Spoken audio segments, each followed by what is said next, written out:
Hiniikayat ng Public Order and Safety Division ang mga tricycle drivers sa lungsod ng Kawayan na samantalahin ang pamamasada sa closing concert ng Gawa-Gawayan Festival sa BGD Sports Complex ngayong gabi, ika-17 ng Abril. Sa panayam ng IFM News Team kay POSD Chief Pilarito Malilin, sinabi nito na isa sa mga hamon na kanilang kinaharap sa nakaraang concert ay ang pagdagsa ng libo-libong manonood. Dahil dito, pahirapan ng mga ito na makasakay pabalik sa poblasyon dahil hindi sapat ang bilang ng mga tricycle na namasada noong panahon na iyon. Bilang alternatibong paraan, tumulong na ang hanay ng PNP, City Disaster Risk Reduction and Management Office at ang POSD kung saan ginamit ang mga service vehicles ng mga ito para maisakay ang mga na-stranded na mga manonood. Ayon sa HEPE, marami rin ang piniling maglakad na lamang kahit may kalayuan ng sports complex sa poblasyon area. Tiniyak naman ng mga otoridad na magiging ligtas ang mga ito sa tulong na rin ng mga nakadeploy na pulis at iba pang law enforcement personnel sa iba't ibang bahagi ng kalsada sa bahagi ng daan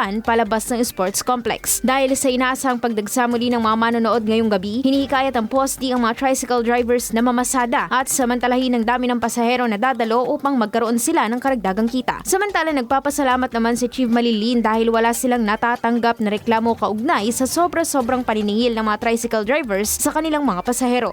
Idol, parang bumibilis ba ang pagtanda? Ang dahilan, humihina ang cell division ang pagpapalit ng bagong cell habang nagkakaedad. Natutuyo ang balat dahil sa paghina ng elasticity. Para mapigilan ito, mag-DTX 500 na. May antioxidants at vitamins, polyphenols at flavonoids na pumipigil sa collagen degradation. Sikreto sa pagiging young looking mo. Para maging healthy, mag-DTX 500 palagi. Para sa IFM News, ko si Idol Zaira Contapay. Idol!